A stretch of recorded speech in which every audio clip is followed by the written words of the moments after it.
11장 고린도후서 1절에 보시면 원컨대 너희는 나의 좀 어리석은 것을 용납하라. 청컨대 나를 용납하라. 예, 요청을 합니다, 바울이. 나의 어리석은 말을 이제 할 텐데 정말 어리석은 말처럼 들릴지 모르겠지만 이제는 이러한 이야기를 좀 해야 될 것 같아서 할 필요가 있는 것 같아서 해야 하니 나를 좀 용납해 다오. 이절에 내가 하나님의 열심으로 너희를 위해 열심 내노니 내가 너희를 정결한 처녀로 한 남편인 그리스도께 드리려고 중매함이로다. 하나님의 열심, 하나님의 질투, 거룩한 경건한 질투로 너희를 향해서 나는 열심을 가지고 있다. 그 열정을 가지고 있다. 그 열정이 뭐냐면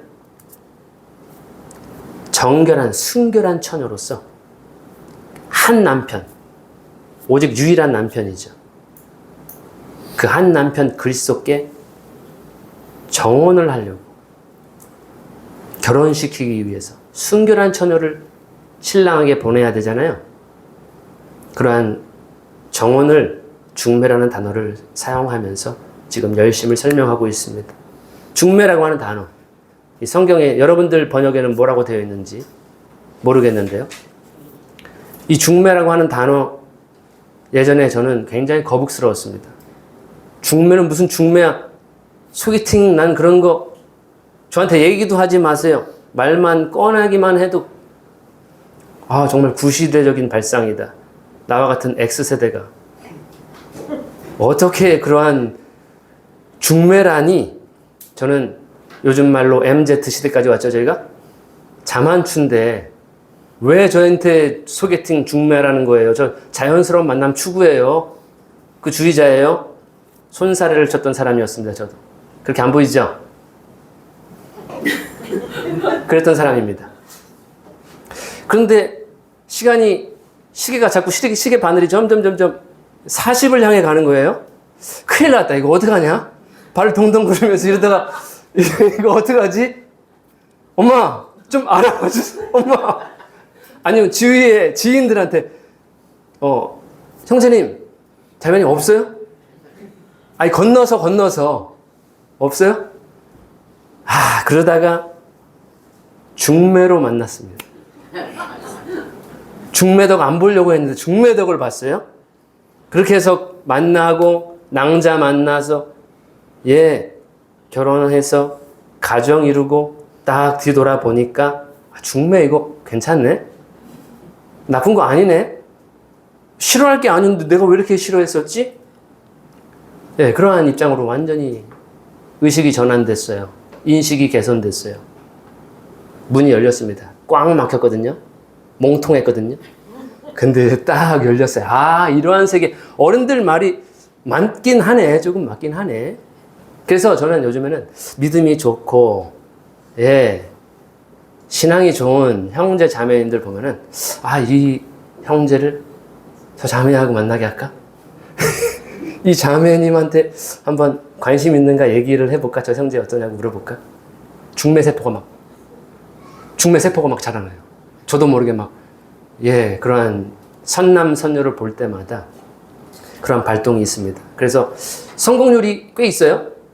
제가 이렇게 주선해가지고 만나서, 결혼도 하고, 그랬습니다. 물론 실패율도 있습니다. 결혼은 사람 뜻대로는 잘 안 되는 것 같아요.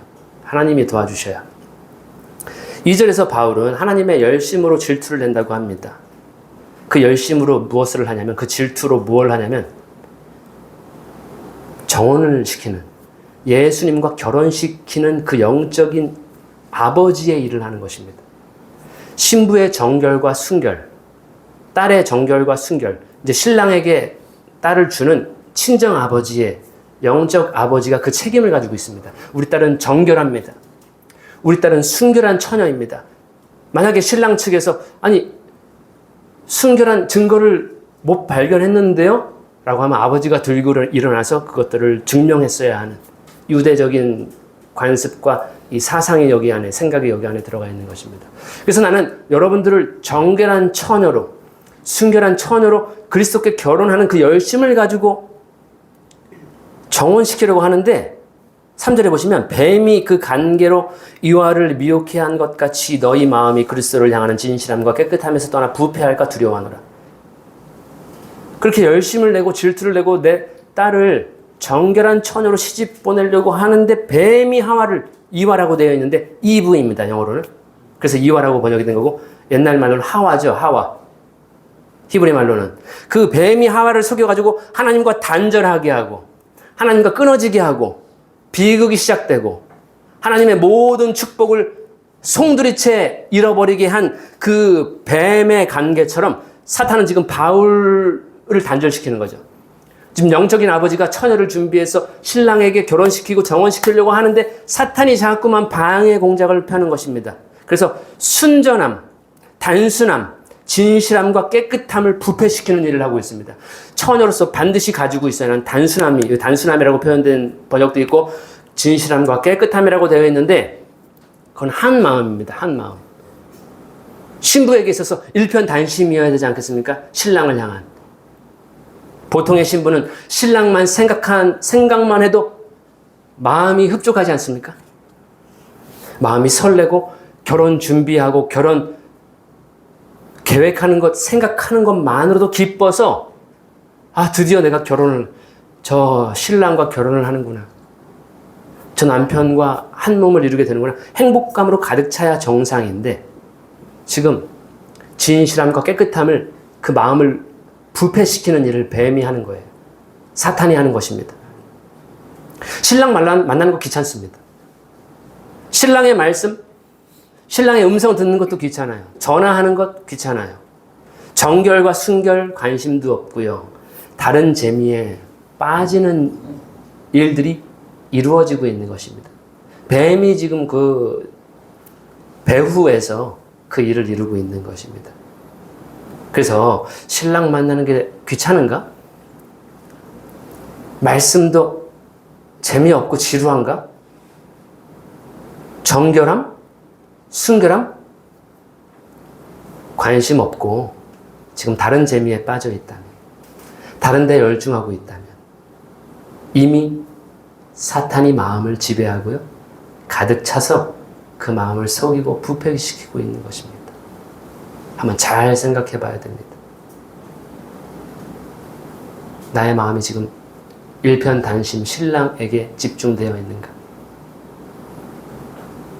이처럼 신부를 순결하게 신랑에게 드리려고 하는 그런 바울과 결혼도 잊어버리고 신부의 정결함도 다 망쳐버리고 다 잃어버리고 망치려는 사탄과의 치열한 싸움입니다. 바울과 사탄과의 싸움. 결혼을 시키고자 하는 사람과 결혼을 망치고자 하는 굉장히 치열한 싸움입니다. 언제부터 이 싸움이 시작됐을까? 지금 바울은 뭐라고 이야기하냐면 뱀이 이와를 속이었던 것처럼 창세기부터 사탄은 결혼을 싫어했습니다. 저와 여러분의 결혼을 굉장히 불쾌하게 생각해요. 어떻게 하면 그 결혼을 망칠 수 있을까? 어떻게 하면 파경을 치닫게 할까? 그것만 연구하고 있는 것이 사탄인 것입니다. 4절에 만일 누가 가서 우리의 전파하지 아니한 다른 예수를 전파하거나 혹 너희의 받지 아니한 다른 영을 받게 하거나 혹 너희의 받지 아니한 다른 복음을 받게 할 때에는 너희가 잘 용납하는구나. 사탄에게 좀 속아 있는 증거죠. 다른 예수를 전파해도 바울이 전한 예수가 아닌 다른 예수를 전파해도 다른 영을 받게 해도 예수님을 믿을 때 주어지는 성령이 아니라 다른 영이 있습니다. 다른 은혜가 있습니다. 다른 복음을 전해도 잘 용납하고 잘 받는구나. 이미 사탄에게 속고 완전하게 지배당했다라고 하는 그런 증거가 되겠습니다. 5절에 내가 지극히 큰 사도들보다 부족한 것이 조금도 없는 줄 생각하노라. 내가 비록 말에는 졸하나 지식에는 그렇지 아니하니 이것을 우리가 모든 사람 가운데서 모든 일로 너희에게 나타내었노라. 왜 바울 자신이 사도인데 전혀 다른 사도들과 견주어 볼 때 부족함이 없는 사도인데 자신의 이야기는 안 들어요. 제가 바울이 무슨 말만 해도 귀 기울이질 않아요. 근데 다른 사도가 뱀이, 사탄이 이렇게 합시다라고 하면 굉장히 잘 듣습니다. 다른 예수를 전파해도 잘 듣고, 다른 영을 받게 해도 잘 받고, 다른 복음을 전해도 잘 용납하고 수용하고 있는 상태. 바울의 말은 듣고 싶지 않은 상태. 지금 그러한 상태가 되었습니다. 5절에 7절에 보시면 내가 너희를 높이려고 나를 낮추어 하나님의 복음을 값없이 너희에게 전함으로 죄를 지었느냐?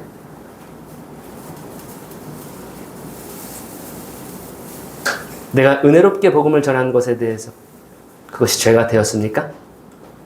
나를 낮추어서 여러분들을 높인 것이 그것이 잘못일까요? 내가 너희를 섬기기 위해 다른 교회에서 요를 받은 것이 탈취한 것이라. 여러분들 섬기기 위해서 다른 곳에서 요를 받고 삭스를 받아서 여러분들에게 공급한 것이 후원받아가면서 이랬던 것이 그러면 탈취입니까?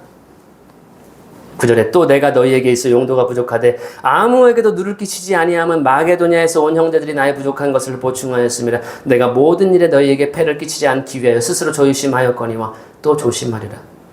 아무런 누도 끼치고 싶지 않아서, 아무런 폐도 끼치고 싶지 않아서 노심초사, 설마 상처받을까봐, 설마 말이 나올까봐 조심조심,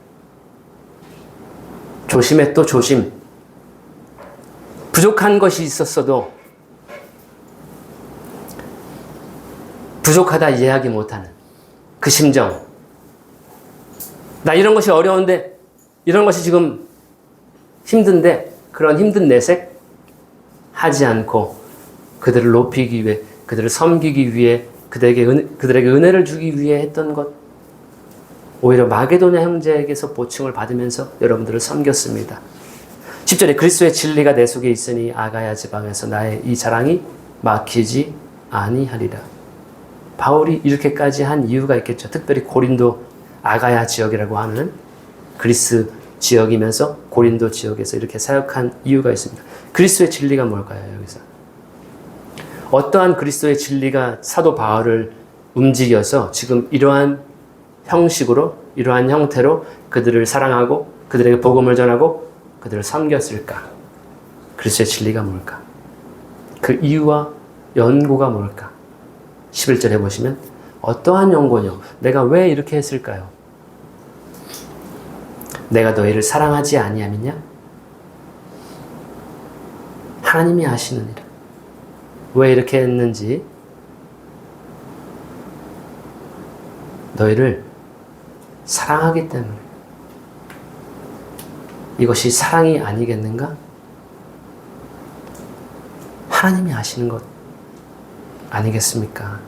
바울이 했던 모든 행동과 모든 일들과 모든 말들과 모든 섬김과 그들을 높임과 했던 모든 것은 사랑이었습니다.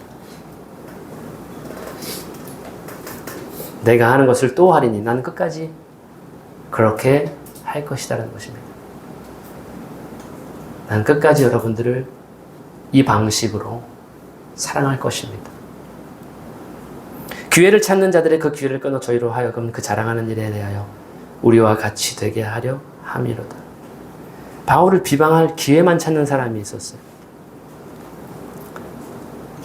바울을 비난하고 비방하고 제외시키고 그랬던 무리가 있었습니다. 거짓 사도라고 이야기를 드러내는데 그 사람들이 저와 똑같은 사람이라고 생각하십니까? 우리와 똑같은 마음으로 지금 여러분들을 사역하고 있다고 생각하십니까? 즉 여러분들과 함께 하고 있다고 생각하십니까? 나 같은 희생적인 사랑이 그 사람들의 동기일까요? 나와 똑같은 마음, 하나님의 열심이 그 사람들의 마음일까요? 하는 말이죠. 분명히 자기 목적과 자기 계획이 있을 것이라는 그들의 정체를 드러내는 것입니다. 13절에 저런 사람들은 거짓 사도요 괴율의 역군이니 자기를 그리스도의 사도로 가장하는 자들이니라. 거짓 사도인데 사도인 것처럼 일꾼도 아니에요. 근데 일꾼인 것처럼 위장하고 가장하고 행동하는 교회사 속을 들여다보면 항상 이러한 사람들은 교회 안에 존재했습니다. 교회 바깥에 존재한다고 생각하면 안 돼요. 과거부터 있어 왔습니다. 지금 우리가 바울의 이야기를 비추어 보면 창세기 때부터 시작했습니다. 이 역사는. 때문에 마지막 날까지 거짓 사도, 일꾼이 아닌데 그리스도의 일꾼인 것처럼 하는 그런 사람들은 마지막까지 있게 됩니다. 생각할 수가 있겠죠. 어떻게 교회 안에 이러한 사람들이 있을 수 있겠습니까? 설마요? 설마 교회 안에 이러한 사람들이 있겠습니까? 너무 예민한 거 아니에요? 바울이 하는 얘기는 14절에 보시면 이것이 이상한 일이 아니라 사단도 자기를 광명의 천사로 가장하나니 그러므로 사단의 일꾼들도 자기를 의의 일꾼으로 가장하는 것이 또한 큰 일이 아니라 저희의 결국은 그 행위대로 되리라. 사탄의 본질은 처음부터 속이는데 능통한 사람입니다. 미혹하는 존재이기 때문에 사기꾼이 여기 이마에 사기꾼이라고 다가오지 않습니다. 전혀 사기치지 않을 것 같은 선량한 얼굴로 전혀 나쁜 마음 안 가진 것처럼 그렇게 접근을 하는 거죠. 사탄의 본질입니다. 그래서 사도인 것처럼 의의 일꾼인 것처럼 사탄의 일꾼들은 그렇게 변신술에 능통한 거예요. 광명한 천사로 사탄도 가장하는 것이 어려운 일이 아닙니다. 분별력이 필요하겠죠. 그래서 무엇으로 분별할 수 있을까요? 이 사람이 진짜 일꾼인지 하나님의 사람인지 아니면 가짜 하나님의 사람인지 어떻게 분별할 수 있을까요? 결국 그들의 마지막은 어떻게 되냐면 그 행위대로 될 것이다. 바울은 이야기합니다. 그 열매를 통해서 그것이 알게 되겠죠. 10절에 내가 다시 말하노니 누구든지 나를 어리석은 자로 여기지 말라. 만일 그러하더라도 나를 조금 자랑하게 어리석은 자로 받으라. 내가 말하는 것은 주를 따라 하는 말이 아니요 오직 어리석은 자와 같이 기탐없이 자랑하노라. 주님의 방식이 아닌 어리석은 자처럼 지금 내가 좀 할 얘기는 좀 해야 되겠습니다. 여러 사람이 육체를 따라 자랑하니 나도 자랑하겠노라. 너희는 지혜로운 자로서 어리석은 자들을 기쁘게 용납하는구나. 지혜롭다고 스스로 생각하는데 어리석은 자들을 기쁘게 용납하고 있는 그 자체만 보더라도 그들은 분별력이 없다라는 사실입니다. 그들은 어리석다고 하는 증거를 지금 드러내고 있는 것입니다. 누가 너희로 종을 삼거나 잡아먹거나 사로잡거나 자고하다 하거나 뺨을 칠지라도 너희가 용납하는구나. 종 삼아도 웃어요. 몰라요.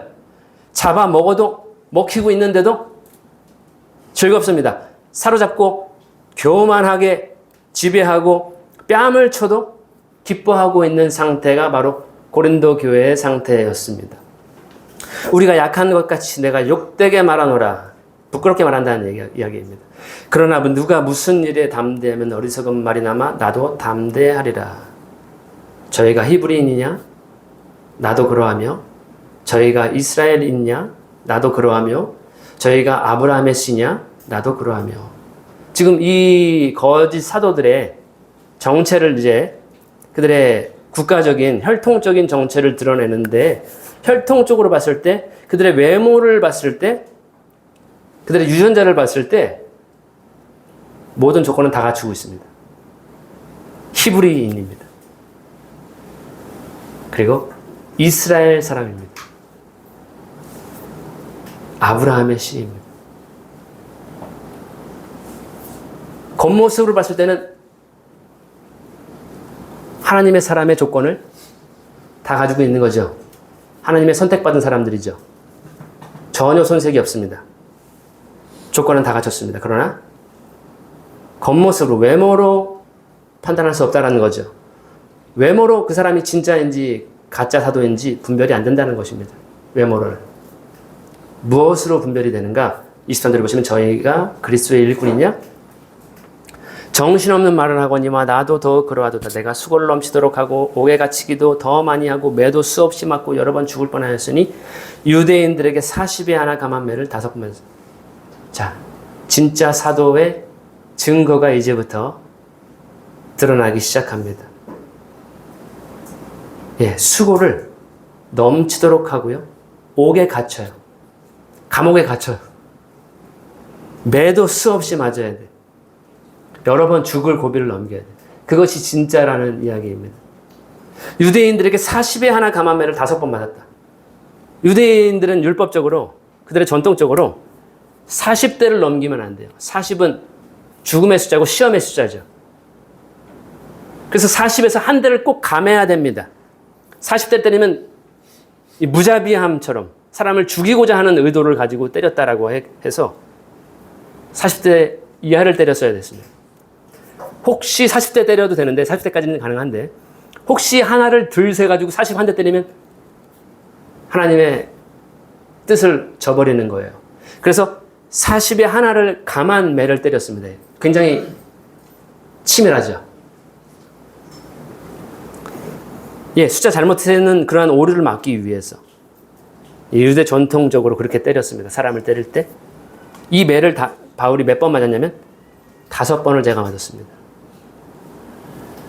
39 곱하기 5 하면은 얼마나 맞았는지 아시죠? 근데 좀 조사를 해보시면은 이 매가 채찍하고 비슷하다고 합니다. 그래서 한 번에 한 대가 아니에요. 한 번 때리면 이 3갈래로 나눠져 있어요. 채찍이. 그래서 한 번에 때리면 몇 대로 계산하냐면 3대로 계산됩니다. 그래야 13번 치면 39대, 39대가 돼서 40대를 넘기지 않는 꼭 13대를 딱 쳐야 되는 거예요. 오류를 막기 위해서. 그 매를 제가 유대인들에게 5번을 맞았습니다. 이것이 진짜 사도의 조건이라는 것입니다. 누가 진짜나 가짜나 이 사실들로 증명이 된다. 25절에 3번 태장으로 맞고 1번 돌로 맞고 3번 파선하는데 일주일을 기품에서 지냈습니다. 3번 태장으로 맞았다. 맞는 게 일이에요, 사도들은. 이것은 로마의 매질입니다. 태장은. 막대기로 맞는 거예요. 그리고 이렇게 맞으면 누가 이거 사도하겠어요? 맞죠? 영광스러운 건 줄 알았는데 사역자 이름만 들어도 영광스럽고 아름답고 존경받고 명예롭고 멋져 보이고 영광스럽고 그런 것 같은데 지금 바울이 지금 이야기하는 것은 이것이 사도입니다. 기품에서 일주일을 지냈다고 합니다. 기품. 바다입니다. 바다 위에서 이 망망대해에서 이 기품에서 주야를 밤을 이 바다 위에서 지낸다는 것은 굉장히 무서운 일이죠. 바다 위 우리 바다 나가잖아요. 저녁에는 다 등대보고 다 집으로 돌아와야 되죠. 밤에 바다 나간 사람, 그 사람 이상한 사람입니다. 붙잡아야 돼요. 밤에 바다 간다라고 하는 사람, 바닷물로 들어가겠다는 무조건 멱살 잡아야 돼요. 근데 지금 바울은 일주야를 깊음 위에서 제가 지냈습니다. 깊은 바다에서. 깜깜하면 아무것도 안 보이죠. 여러 번 여행에 강의 위험과 강도의 위험과 동족의 위험과 이방인의 위험과 시내의 위험과 광야의 위험과 바다의 위험과 거짓 형제 중의 위험을 당하고 또 수고하며 애쓰고 여러 번 자지 못하고 줄이며 목마르고 여러 번 굶고 춥고 헐벗었노라. 이러한 일들이 주의 일꾼이 받는 것이라면 제가 만약에 저에게 이러한 일들이 있었다면 저는 어떻게 했을 거예요? 여러분들이 저를 잘 아시잖아요. 좀 지켜봐 보셨잖아요. 저에게 이러한 일들이 있었다라고 한다면 저는 어떻게 했을까요? 제가 뭐라고 말할까요? 뭔가 잘못됐어. 뭔가 잘못된 거야. 지금 이게 맞나? 내가 지금 이 길을 가는 게 맞나? 이 길을 가는 게 맞나? 내가 왜 괜히 여기 이 길을 간다고 했지? 왜 선택했지? 왜 이 길을 갔지? 내 주제에 무슨 사역이야, 무슨 선교야, 무슨 전도야. 내 삶 추스리기도 힘들어, 벅차. 이런 생각하지 않을까요? 이런 거 기대하면서 주의 일에 뛰어드는 사람이 있을까요? 그러함에도 불구하고 바울은 어때 하냐면 28절에 보시면 이 외에 이런 고사하고 오히려 날마다 내 속에 눌리는 일이 있으니 곧 모든 교회를 위하여 염려하는 것이라. 이러한 상황 속에서 이러한 위험과 고난과 어려움과 죽음을 무릅쓰고 있는 가운데에서도 바울의 관심사는 모든 교회였습니다. 누가 약하면 내가 약하지 아니하며 누가 실족하게 되면 내가 애타지 않더냐? 자기 자신의 문제, 자기 자신의 상황에 함몰돼서 집중돼서 나는 왜 이럴까? 나는 왜 이러한 삶을 살까? 왜 나는 이러한 문제가 있지? 거기에 집중하는 것이 아니라 누가 연약한지는 아는지, 누가 지금 소외되고 있지는 않은지, 누가 실족해서 넘어지진 않았는지, 마음 상해진 않았는지, 그 애타는 마음으로 다른 사람, 모든 교회를 향해서 지금 집중하고 염려하고 있었다는 것입니다. 내가 부득불 자랑할진대 나의 약한 것을 자랑하리라. 대부분은 성공을 자랑하죠. 업적을 자랑합니다. 자신의 당당함을 자랑하고 자신의 능력과 자신의 오름과 자신의 신념과 영향력과 규모와 사역과 이런 것들을 자랑합니다. 근데 지금 바울이 무엇을 자랑합니까? 나의 약한 것을 자랑합니다. 나의 그 연약한 것을 여러분들에게 자랑합니다. 이것이 나의 자랑입니다. 근데 그들은 반대의 자랑을 했었겠죠. 사도 바울이 내세운 이 자신의 자랑과 거짓 사도들의 자랑은 확연히 달랐을 것입니다. 그들의 출신과 그들의 배경과 그들의 외모와 이런 것들을 자랑했을 거예요. 근데 바울은 지금 저는 이런 것을 자랑하겠습니다, 여러분. 저의 어리석은 것을 좀 들어주십시오. 저의 약한 것을 저는 자랑합니다. 왜 약함을 자랑할까요? 이것이 바울로 하여금 진짜 사도로 받아지게 하는 그러한 적절한 증거 자료가 될까요? 왜 약함을 자랑할까요? 31절에 보시면 주 예수의 아버지 영원히 찬송할 하나님이 나의 거짓말 아니하는 줄을 아시느니라. 다메섹에서 아레다 왕의 방백이 나를 잡으려고 다메섹 성을 지킬새 내가 광주리를 타고 들창문으로 성벽을 내려가 그 손에서 벗어났노라. 왜 이거 도망간 거, 주랭랑 친 거, 왕의 방백이 나를 잡으려고 쫓아왔는데 그 밤중에, 밤중 맞나요? 예, 밤중에 왜 광주리 타고 창문으로 성벽 내려가가지고 몰래 도망자처럼 도피자처럼 벗어난 이야기를 할까요?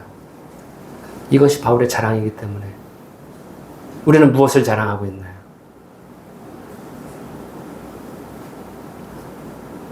결론입니다. 본문을 통해서 바울은 누가 진짜 그리스도의 일꾼이고 누가 사탄의 일꾼인지 분별을 요구하고 있습니다. 누가 진짜 사도이고 누가 거짓 사도일까? 누가 진짜 주님의 일꾼이고 누가 가짜 일꾼일까? 근데 바울이 제시한 증거를 보면은 그게 효력이 있어 보이십니까, 여러분? 약함을 자랑하고 고난을 자랑하고 감옥에 갇힌 이야기하고 파선당한 일 이야기하고 유대인들에게 맞은 이야기하고 로마인에게 맞은 이야기하고 고난과 고난 그 어려운 일들을 왜 자랑하고 있어요? 그것이 효력이 있어 보이십니까? 받아들여질 만합니까? 그런데 이러한 바울이 제시한 증거들 다른 사람은 몰라도 그리스도의 마음과 그리스도의 영을 가지고 있는 사람이라고 한다면 그 사람에게는 이것이 타당한 증거가 맞습니다.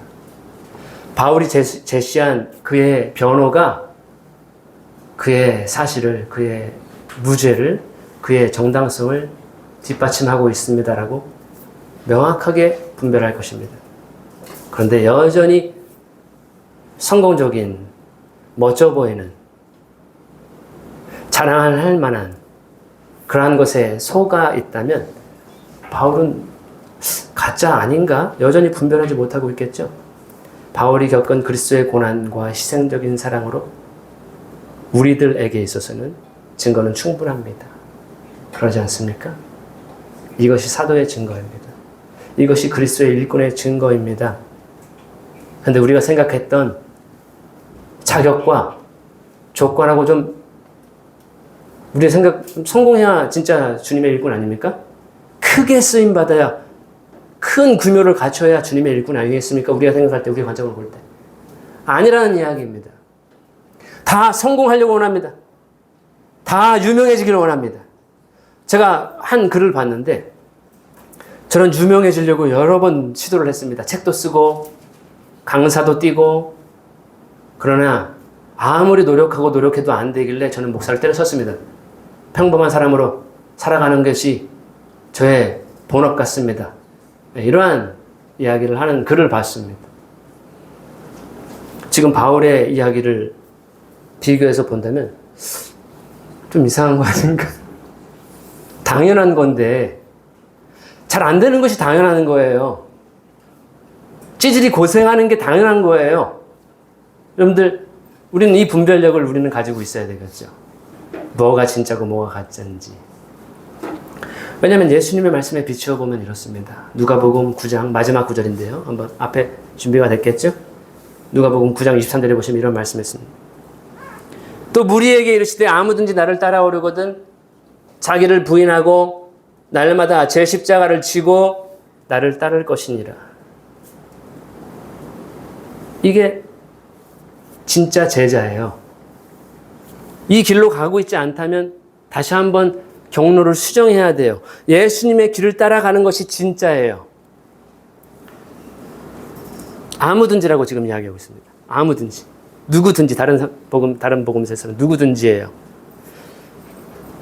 나를 따라오려면 자기를 부인하는, 자기의 정당성을 제시하는 것이 아니라, 자기 오름의 길이 아니라, 내가 맞아 이 길이 아니라 나는 부정하고 자기를 부인하는 길이 예수님이 가시는 길이에요. 누구나 되고 싶은 멋지고 화려한 길이 아니라 아무도 원치 않는 죽음의 언덕, 십자가를 지고 가는 그것이 예수님을 따르는 제자의 모습입니다. 근데 우리는 우리가 생각하는 주님의 제자의 길을 다르게 생각하고 있죠. 누구의 영향력일까 그것이? 누가 지금 속인질을 한 것일까? 우리는 진리를 통해서 거짓을 분별해야 됩니다. 예수님의 말씀을 통해서 무엇이 진리인지, 무엇이 그리스도의 진리인지, 무엇이 그리스도께서 제시하신 길인지 정확하게, 명확하게 분별을 해야 되는 것이에요. 자기 부인의 길입니다. 아무도 원치 않는 죽음의 십자가의 길입니다. 그것이 예수님의 제자가 가는 길입니다. 바울은 이 길을 걸어갔던 것입니다. 예수님이 걸어갔던 그 뒤를 그대로 밟았다는 거예요. 발자취를. 자기의 부정과 자기 부인과 십자가의 길, 죽음의 길, 위험의 길, 그 힘든 고난의 길을 걸어갔던 것이기 때문에 그리스도의 영을, 진리를 가지고 있는 저와 여러분에게는 바울이 진짜라는 것을 너무나도 명명백백히 이해할 수 있는 것입니다. 지금 우리는 어떠한 길을 바라보고 있습니까? 어떠한 길 위에 걸어가고 계십니까? 그 길이 자기 부인의 길입니까? 나를 부정하는 길입니까? 아니면 나를 내세우는 길입니까? 내가 옳은 길입니까? 많은 사람이 찾는 길입니까? 많은 사람이 추앙하는 길입니까? 많은 사람이 선호하는 길입니까? 아니면 많은 사람이 가기 싫어하는 길입니까? 좁은 길입니까? 그것을 통해서 지금 내가 어느 길을 걸어가고 있는지를 정확하게 분별할 수가 있습니다. 우리도 이 길 위에 서기를 소망합니다. 이 길 위에서 우리는 예수님을 만나게 될 것입니다. 그 길이 예수님이 걸어가신 길이기 때문에 그 예수님의 신부된 순결한 신부는 그 길에서 예수님을 만나게 될 것입니다.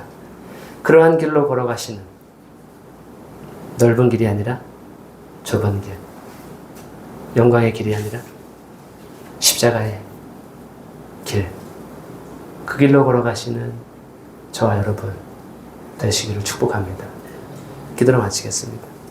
하나님, 주신 말씀에 감사를 드립니다. 지금 우리가 어떠한 길을 걸어가고 있는지 다시 한번 생각할 수 있는 시간이었습니다.